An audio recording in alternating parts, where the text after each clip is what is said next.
Concept हम कर रहे हैं, ये 11th का थोड़ा रिवीजन कर रहे हैं, है ना, जिससे कि आपको थोड़ा सा जो अभी 12th में जो हमारा टॉपिक है एसक्यूएल क्वेरीज वो अच्छी तरह समझ में आ जाए, इसलिए हम थोड़ा सा इसका रिवीजन कर रहे हैं और साथ ही साथ इसका स्क्रीनशॉट भी लेते जाएंगे आप लोग और प्रॉपर एक फेयर कॉपी में एक नोट्स बनाते जाएंगे, जिससे कि आगे आपको कोई प्रॉब्लम ना आए। वैसे आप सारा 11th में पढ़ चुके हैं, एक बार और दोबारा हम कर रहे हैं, म्यूट कर लीजिए। What is database? Database is a collection of data and information is organized so that it can be easily accessed, managed and updated.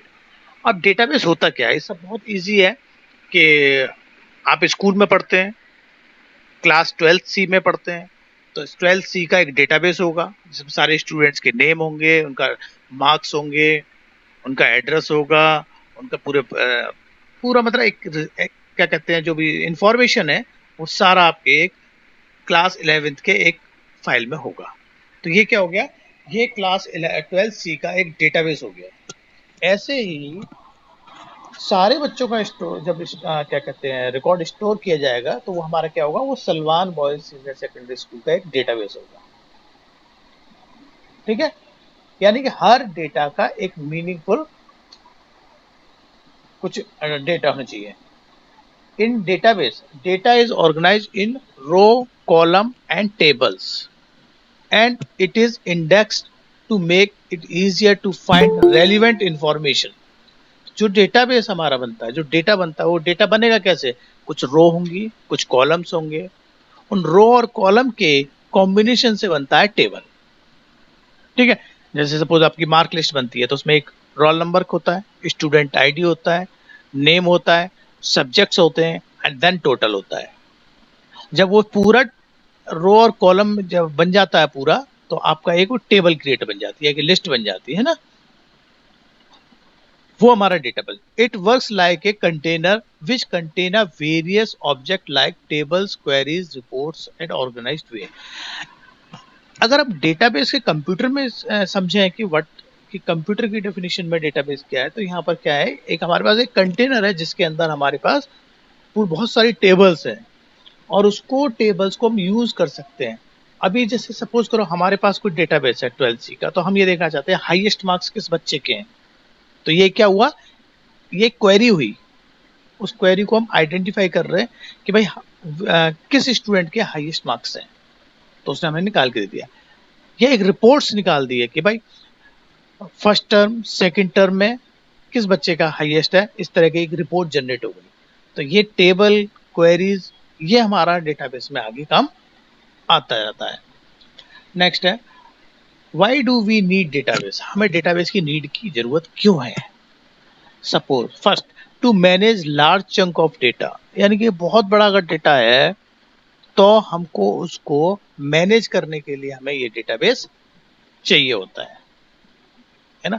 अगर हम अब जैसे अभी हमारे पास सारा रिकॉर्ड किस में है, स्कूल में फाइल्स में है, अभी हमें कोई ढूंढना है रिकॉर्ड तो हमें फाइल्स में जाना पड़ेगा। लेकिन अगर सोचो यही पूरा रिकॉर्ड अगर हमारे पास कंप्यूटर में होगा तो सर्च करना कितना आसान होगा, बहुत इजी होगा कंप्यूटर से, है ना कितना। तो और लार्ज जो डेटाबेस को, लार्ज डेटा को मैनेज करता है डेटाबेस सॉफ्टवेयर, है ना। Accuracy, accuracy through validation rules in the database data accuracy can be maintain. Accuracy का मतलब होता है कि आपको जो भी रिजल्ट आएगा वो एक्यूरेटेड आएगा। ठीक है, क्या होता है कभी कभी जैसे अगर कब ह्यूमन बीइंग कभी गलती कर देता है, लेकिन मशीन क्या करता है, मशीन अपने सारे, वो मशीन गलती नहीं करती, उसको जो इंस्ट्रक्शन मिलेंगे उस पर वर्क करता है, तो हमें बहुत जल्दी इजीली हमें डेटा आइडेंटिफाई कर देगा। लेकिन अगर हम आपस में खुद ढूंढेंगे तो फाइलों में ढूंढना पड़ेगा, कहीं गलत भी हो सकता है किसी स्टूडेंट का नाम सेम हो एक ही क्लास में, हम किसी और का डेटा दिखा दें, तो वो एक्यूरेसी वाली प्रॉब्लम आएगी मैनुअली करने में। थर्ड है ease of update data, updating data, data को अपडेट करना डेटाबेस के थ्रू बहुत इजी होता है। ठीक है, कोई इंसर्ट करना है बीच में, कोई जैसे सपोज क्लास चल रही है आपकी 12th सी है, इसमें कोई बच्चा एक नया ऐड होता है हमारा, तो जब कोई बच्चा नया ऐड होगा तो फिर हमें फिर लिस्ट ऊपर से नीचे बनानी पड़ेगी। तो लेकिन कंप्यूटर के थ्रू क्या होता है, वो ऑटोमेटिक सब प्रॉपर तरीके से एडिट हो जाता है। सिक्योरिटी ऑफ डेटा, डेटा की सिक्योरिटी है। कंप्यूटर में जो भी डेटा है उसकी एक सिक्योरिटी है, क्योंकि उसको हम पासवर्ड प्रोटेक्टेड कर सकते हैं। लेकिन अगर मैनुअल कोई डेटा है तो उसकी क्या सिक्योरिटी है, ज्यादा से ज्यादा उसको अलमारी में बंद कर सकें हम, लेकिन अलमारी तो किसी ने तोड़ लिया तो डेटा निकल गया। लेकिन कंप्यूटर में क्या है, सिक्योरिटी पासवर्ड होते हैं, बहुत हाईली सेंसिटिव होते हैं, जिससे वो ब्रेक नहीं हो पाता है जल्दी। डाटा इंटीग्रिटी, डाटा इंटीग्रिटी मतलब इंटीग्रेशन, इंटीग्रेशन मतलब सारे डेटा मिलकर एक बॉन्डिंग बन के जाती है, ठीक है। सो हम उसको कह सकते हैं डाटा इंटीग्रिटी में क्या होता है कि जब हमारा जब डेटा इंटीग्रेटेड हो गया, एक साथ इकट्ठा हो गया, तो हम उसमें से उसकी एक्यूरेसी और कंसिस्टेंसी बहुत प्रॉपरली निकल के आएगी। Database management system, what is database management system? अब डाटाबेस तो आपके पास हो गया, ठीक है, रो और कॉलम में। अब डाटाबेस जब कॉलम हो गया आपके पास, तो उसको मैनेज करने के लिए एक सॉफ्टवेयर चाहिए आपको, वो बनता है database management system. A DBMS refers to a software that is responsible for storing and maintaining the utilization database in an effective way. यानी कि अब उसको जो हम डेटाबेस है उसको हम यूज कर रहे हैं, तो किसी ना किसी सॉफ्टवेयर के थ्रू यूज करेंगे डेटाबेस को। डायरेक्ट डेटाबेस तो आप यूज ही नहीं कर सकते, हम कैसे मालूम ढूंढना है क्या नहीं करना है। तो इसमें क्या होता है, एक सॉफ्टवेयर होते हैं जो डेटाबेस को कंट्रोल करते हैं, उन सॉफ्टवेयर्स को हम यूज करते हैं। A database along with the DBMS software is called database system. और जो DBMS सॉफ्टवेयर है उसके साथ हमारा जो भी डेटाबेस है यूज हो रहा है, वो हमारा पूरा बन जाएगा डेटाबेस मैनेजमेंट सिस्टम। यानी कि एक तरफ हमारा हो गया फ्रंट हैंड, एक तरफ बैक हैंड। फ्रंट हैंड में क्या होता है, एक इंटरफेस होगा जहाँ पे आप डाटा डालोगे, कोई रिपोर्ट जनरेट करोगे, कोई डाटा डिलीट करना है, रिकॉर्ड करना है। और बैक एंड में क्या होता है, जहाँ पूरा एक डेटाबेस रखा हुआ होता है। Example of DBMS software is Oracle, MS SQL server, MS Access, paradox, DB2, MySQL। ये कुछ डाटाबेस के सॉफ्टवेयर्स हैं जिनको हम यूज करते हैं। तो अभी हमारे जो सिलेबस में है वो हम क्या पढ़ेंगे, MySQL। तो MySQL क्या हो गया, एक हमारा डाटाबेस मैनेजमेंट सॉफ्टवेयर हो गया। ये 1 मार्क्स का क्वेश्चन बोर्ड में भी आता है, ध्यान रखिएगा।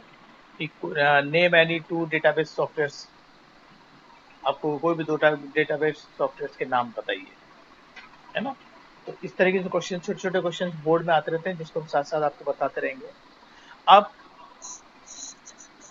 हमने पढ़ा था पाइथन भी पढ़ा था, MySQL भी पढ़ रहा है, लेकिन ये दोनों के दोनों ये क्या है, ओपन सोर्स सॉफ्टवेयर है। तो ओपन सोर्स सॉफ्टवेयर कौन से सॉफ्टवेयर होते हैं, ओपन सोर्स सॉफ्टवेयर वो सॉफ्टवेयर होते हैं जो हमें फ्रीली इंटरनेट पे अवेलेबल होते हैं, ठीक है। तो MySQL फ्री अवेलेबल। अब बहुत से स्टूडेंट के पास कंप्यूटर नहीं होगा, है ना। तो उसके लिए आप क्या करेंगे, सर कैसे करेंगे, हम कैसे करेंगे? तो आपको क्या करना है, अपने मोबाइल में ही आप एक ऐप डाउनलोड करेंगे कंपाइलर नाम का। तो जब कंपाइलर नाम का एक ऐप डाउनलोड कर लेंगे, उसके अंदर पाइथन भी है और MySQL भी है। तो उसके अंदर आप ये दोनों करके छोटी छोटी कमांड से वो हम इसमें क्रिएट करना सीखेंगे। और अगर कंप्यूटर है तो बहुत अच्छी बात है। Advantages of database system.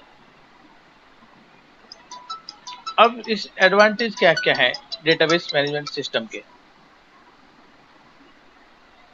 Database reduce redundancy. अब इसका फायदा क्या है, फायदा ये है कि एक फायदा डेटाबेस रिड्यूस रिडंडेंसी। एक data redundancy, data redundancy means होता है डुप्लीकेशन ऑफ डेटा। तो ये डेटा जो डुप्लीकेट डेटा होगा उसको रिमूव कर देगा। कभी कभी क्या होता है कि हमने एक किसी की एंट्री कर दी, अब वही एंट्री कहीं और भी कर दी, तो ये जो हमारा सॉफ्टवेयर है स्मार्टली उस डेटा को रिमूव कर देगा, जिससे कि ये प्रॉब्लम ना आए। उससे क्या होगा, अगर हमारे को ये प्रॉब्लम आएगी तो हम क्या कर सकते हैं, फिर आगे डुप्लीकेशन आ गया तो हमें एक सही रिपोर्ट जनरेट नहीं कर पाएंगे। एग्जैक्टली, जब सही रिपोर्ट नहीं आ पाएगी तो हमारा फिर उस डेटाबेस का कोई फायदा नहीं है ना। डेटाबेस कंट्रोल इनकंसिस्टेंसी, जब दो तरह की डेटा हो जाता है तो उसको कंसिस्टेंट जो है डुप्लीकेशन जब डेटा हो जाता है, देख रहा है when two copies of the same data do not agree to each other, then it is called inconsistency. Inconsistency को कंट्रोल करता है। सपोज करो आपने किसी बच्चे का नाम है हार्दिक, HARDIK, अब HER हो गया, तो डाटा तो वही है, दोनों एक जैसे ही है, लेकिन उसमें ई हो गया, तो अब वो कंफ्यूजन हो जाएगा कौन सा डेटा को दोनों मैच नहीं कर रहे, तो वहां पर ये प्रॉब्लम क्या आएगी, डाटा इनकंसिस्टेंसी की, तो उसको ही कंट्रोल करता है। Database facilitate sharing of data. इसमें क्या होता है, data store in the database can be shared among several users, यानी कि जो हमारे पास डेटाबेस है उस डेटाबेस को एक साथ नंबर ऑफ यूजर्स शेयर कर सकते हैं, यूज कर सकते हैं। ये हमारे एक डेटाबेस में एक फैसिलिटी है, एक एडवांटेज है। डेटाबेस एंश्योर्स सिक्योरिटी, ये उस सॉफ्टवेयर का फीचर है कि हमारे डेटाबेस एक सिक्योर रहता है, उसमें कोई अनऑथराइज पर्सन या अनऑथराइज मॉडिफिकेशंस नहीं होंगे। डेटाबेस मेंटेन्स इंटीग्रिटी, इंटीग्रिटी मैंने जैसे अभी आपको बताया था कि पूरा डेटा हमारा एक साथ एक इंटीग्रेशन, एक रूल होते हैं उसके अकॉर्डिंग हमारा डेटा एक इंटीग्रेशन फॉर्म में होता है, यानी इकट्ठा रहता है एक साथ। उस तरीके से हमारे ये कुछ एडवांटेजेस हमारे डेटाबेस के थे। नेक्स्ट है database concept. Data model, way of data representation. अब जो हमारा जो डेटा है उसको आप रिप्रेजेंट किस तरीके से करोगे, बेटा इनकी सबकी ना थोड़ी थोड़ी डेफिनेशन जरूर लिख लेना और थोड़ा समझ लेना, कि 1 मार्क्स के क्वेश्चन आ सकते हैं। ठीक है, किसी की डेफिनेशन आ गई, किसी का कोई आपको एग्जाम्पल्स लिखना के लिए आ गया, इस तरीके से क्वेश्चन आ सकते हैं। ठीक है, तो अब ये डेटा को हम शो किस तरीके से करते हैं, तो शो करने के 2-3 तरीके होते हैं। एक होता है हमारा टाइप्स ऑफ, जो कहते हैं how many types of database. एक होता है रिलेशनल डेटाबेस मॉडल, एक रिलेशनल डाटा मॉडल होता है जिसके अंदर जो रिलेशन है वो किसका होता है, रो और कॉलम का, यानी कि एक टेबल होगी, टेबल के अंदर एंट्री होगी, और जब हम टेबल में लिखेंगे, अब इसमें कुछ टेक्निकल टर्म्स आएंगे वो आपको ध्यान होना चाहिए। A row in a table represent a relationship of data to each other is also called a tuple or record. A column is called attribute or field. अब सपोज करो आप एक टेबल बना रहे हो, उस टेबल में roll number, name, student name, father's name, age, marks, ये सारे क्या है, कॉलम है। तो इन कॉलम्स को हम बोलते हैं एट्रीब्यूट, ध्यान रखिएगा, कॉलम्स को बोलते हैं एट्रीब्यूट्स। अब उसके अंदर एक रो है, सपोज करो roll number 1 Ajay, father's name Shankar, age 17, marks 50, 60, और उसका लास्ट में टोटल। तो यानी कि ये जो अजय का जो रिकॉर्ड है पूरा, ये हमारा क्या हो गया, इसको हम बोलते हैं टपल। तो टपल और एट्रीब्यूट में सबको अच्छी तरह समझ में आ गया होगा डिफरेंस क्या है और क्या इसको बोलते हैं। ये क्लियर हो गया होगा सबको कि what is tuple and what is attribute. Next, network data model. In this model, data is represented by the collection of records and relationship among data is shown by links. जो network database data model में होता है कि जो different तरह के जो datas हैं वो एक नेटवर्क के थ्रू आपस में इंटरकनेक्टेड रहते हैं, उसको बोलते हैं network data model. Hierarchical data model में इसमें एक हायरार्की होती है, एक ट्री टाइप की बनेगी। अब जैसे ट्री कैसे बनेगा, देखो किसी ऑर्गेनाइजेशन में कैसे, ये हायरार्किकल मॉडल में आपको थोड़ा सा समझा रहा हूँ, समझिएगा कि हायरार्की क्या होती है। किसी ऑर्गेनाइजेशन में सबसे टॉप पे कौन होता है, सीईओ, जो भी कंपनी का सीईओ है। उसके नीचे कौन होंगे, कुछ वाइस प्रेसिडेंट होंगे, वाइस प्रेसिडेंट के नीचे कुछ होंगे कुछ मैनेजर्स होंगे, मैनेजर्स के नीचे कौन से होंगे, एग्जीक्यूटिव्स होंगे। तो ये क्या एक हायरार्की बन गई, यानी कि एक पूरा एक स्ट्रक्चर बन गया एक कंपनी का। इसको हम बोलते हैं हायरार्किकल डेटा मॉडल। ठीक है। और object oriented data model, object oriented data जहाँ पे ऑब्जेक्ट के उस पर काम किया जाता है। तो हम जो काम करेंगे क्लास 12th में, वो हमारा पूरा वर्क रहेगा relational data model. Relational data model पर हम अपना करेंगे। तो इसलिए हम थोड़ा इसको पढ़ते हैं। A relational database. A relational database is a collective set of multiple data sets organized by tables, records and columns. जैसे मैंने आपको बताया था कि मल्टीपल डेटा सेट होते हैं, लेकिन किस किस फॉर्म में ऑर्गेनाइज होते हैं, टेबल की में, और टेबल के में रिकॉर्ड और कॉलम्स होते हैं। Relational database establish a well-defined relationship between database table. अब हर एक जो कॉलम्स होते हैं और रो का एक रिलेशनशिप होता है। ठीक है। Tables communicate for share information which facilitates data searchability, organization and reporting. जो हमारी जो टेबल होगी उसमें से हम कोई भी इंफॉर्मेशन गैदर करेंगे, किस तरीके से, किस फॉर्म में करेंगे, इसको भी सर्च कर सकते हो, और मीनिंगफुल इंफॉर्मेशन होनी चाहिए। A relational database use structured query language SQL, which is standard user application that provides an easy programming interface of database interaction. तो इसके अंदर हमारी जो डेटाबेस में है हम जो यूज करेंगे वो SQL करेंगे, structure query language, structure query language. तो अभी जो हम पढ़ रहे हैं वो हम पढ़ेंगे स्ट्रक्चर क्वेरी लैंग्वेज एसक्यूएल की। तो और एसक्यूएल की ही हम कमांडों को आगे कंटिन्यू करेंगे। अब इस पिक्चर, इसका स्क्रीनशॉट ले लीजिएगा, ये पिक्चर दिख रही है आपको। तो इसमें हम क्या दिखेगा, इसमें आपको कई चीज क्लियर हो जाएंगी। जैसे ये एक टेबल है, ठीक है, जैसे एस नंबर है, एस नेम है, एस स्टेटस है एंड सिटी है। तो अब इसके अंदर जो S number, S name, status, city, these are the attributes. इनको हम क्या बोलते हैं, एट्रीब्यूट्स। बिल्कुल याद रखना है, मैं कभी भी पूछूंगा जिससे आप समझ आ पाओ अच्छे से। इनको बोलते हैं एट्रीब्यूट्स, नीचे बताया हुआ भी है, लिखा हुआ भी है एट्रीब्यूट्स। और जो रिकॉर्ड है, जैसे S1 अनिल, 2 जयपुर, ये हमारा क्या है, एक रिकॉर्ड है। S2 Vishal, 1 Delhi, these are the tuple. यानी कि जो भी रो हैं उनको हम क्या बोलते हैं, टपल। और जो भी कॉलम हैं उनको क्या बोलते हैं,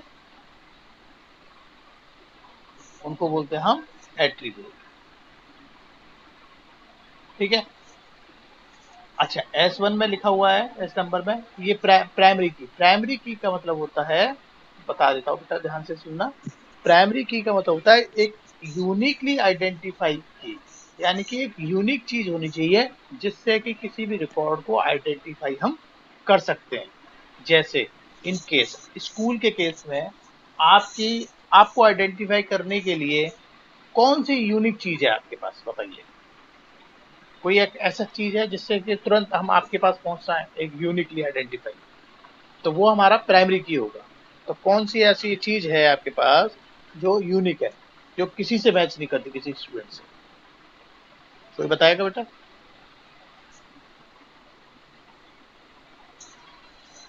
सर रोल नंबर। नहीं, रोल नंबर तो बेटा, तुम्हारा क्या रोल नंबर है, 4? हाँ sir.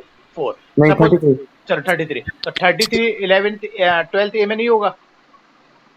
Sir surname. Sir surname, name sir. Surname भी मिल जाएंगे किसी दूसरी क्लास में, हो सकता है किसी का हो। Student ID sir, student ID. Sir ID. बिल्कुल सही। जो आपका स्टूडेंट आईडी नंबर है, जो है ना 1100 करके बहुत सारा बड़ा नंबर है, वो आपका हाँ सर। यूनिक है, वो आपका यहाँ पर प्राइमरी की है। यानी कि वो नंबर पूरे स्कूल में तुम्हारा ही होगा और किसी से मैच नहीं करेगा। यानी कि उस नंबर से अगर हम ढूंढेंगे तो तुम्हारा ही नाम आएगा। तो वो हमारा क्या हो गया, प्राइमरी की। बराबर। तो तो ऐसे ही हर हर टेबल में जिसके अंदर जिस रिकॉर्ड को हम आइडेंटिफाई कर रहे हैं वो हमारा क्या होता है, यूनिकली आइडेंटिफाई होता है प्राइमरी। तो प्राइमरी की ध्यान रखना, प्राइमरी की डेफिनेशन भी आती है यूनिकली आइडेंटिफाइड। नेक्स्ट इसके अंदर आता है, जैसे सिटी के अंदर लिखा हुआ डोमेन्स। तो डोमेन का मतलब होता है कि जिसके अंदर बहुत सारी चीजें हैं, उसमें से हमें पर्टिकुलर चीज फाइंड हो। तो यहाँ पे यह क्या है, S name, name, status, city, ये सारे क्या है, डोमेन्स हैं। उस डोमेन्स में से उस डोमेन में से हम कोई चीज अपने लिए निकाल रहे हैं, दैट इज कॉल्ड, वो हमारा होता है, वो क्या कहते हैं उसको बोलते हैं डोमेन, जहाँ पे पूरा डेटा इकट्ठा हुआ हो।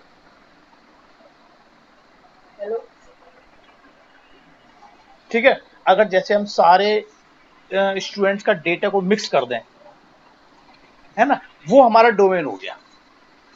अब उसमें से हम कोई अपना अपना डेटा निकालेंगे। तो ये चीज मेरे को लगता है क्लियर हो गया होगा सबको। Yes, sir. Thank you. Next, relational database model. बेटा एक बार इसका भी स्क्रीनशॉट ले लेना, इसके अंदर कुछ छोटी छोटी डेफिनेशन दी हुई है जिसको आपको समझना है। बाकी आज मैं आपको इसके नोट्स प्रोवाइड करूंगा और नोट्स को बिल्कुल प्रॉपर तरीके से कॉपी में लिख लेंगे। ठीक है, क्यों, क्योंकि हमें वो बार बार जरूरत पड़ेगी। Okay. ओके, तो इसके अंदर सबसे पहला आता है रिलेशनल। अब रिलेशन क्या होता है, अब relation is a table of a matrix like structure arrange in row and column. तो हम रिलेशन अगर पूछता है व्हाट इज रिलेशन, तो हम रिलेशन का लिख सकते हैं। एटोमिसिटी, एटोमिसिटी मतलब कि आपका एक बार में पूरा काम हो जाए। And each column assigned a unique name and must have atomic value.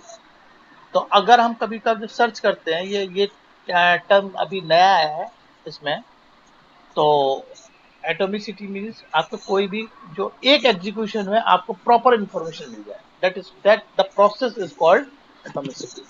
No duplicity, कोई भी रो डुप्लीकेशन नहीं हो। तो ये सब हमारा किस में बता रहे हैं, आपको बता रहे हैं हम रिलेशन में। ये रिलेशन का मतलब, इसमें रिलेशन में क्या क्या होता है, एक रिलेशन टेबल में क्या होता है, all items in the column are homogeneous same data type. Homogeneous क्या होता है, जैसे हमने एरे में अगर पढ़ा हो 11th में थोड़ा सा, तो होमोजीनियस और हेट्रोजीनियस होते हैं, दो तरह के एरे होते हैं। होमोजीनियस होता है जब सेम डेटा टाइप होता है, ठीक है, सिमिलर होता है। और ordering of rows and columns are immaterial. तो इसका हमारा क्या है, जो रो और कॉलम की जो क्या कहते हैं ऑर्डरिंग होगी, वो क्या हमारी इमेटेरियल होनी चाहिए। डोमेन होता है, डोमेन क्या होता है, it is a collection of value from which the value is derived for a column, ये हमारा डोमेन होता है। टपल, टपल क्या होता है, जैसे मैंने बताया था आपको, टपल जो एक रो होती है उसको हम टपल बोलते हैं। एट्रीब्यूट हम उसको बोलते हैं किसको, कॉलम को। अब दो एक वर्ड आए, ये मैं आपको फिर बता रहा हूँ, ये क्वेश्चन हर बार आया है, डिग्री और कार्डिनलिटी का। डिग्री और कार्डिनलिटी बहुत इजी है अगर आप समझ गए तो, और कंफ्यूजन होगा तो बहुत टिपिकल है। उसमें क्या होगा, एक टेबल दी जाएगी आपको और उस टेबल में पूछा जाएगा डिग्री एंड कार्डिनलिटी बताओ। जैसे मैं आपको एक पीछे ले चलता हूँ, जैसे ये टेबल है, इसमें बताओ डिग्री और कार्डिनलिटी कितनी है इस टेबल की। तो हम क्या करेंगे, इसमें देखेंगे नंबर ऑफ, ये देखिए, यहाँ देखिए क्या लिखा हो डिग्री में, number of columns, number of column. तो इसमें टेबल में नंबर ऑफ कॉलम कितने,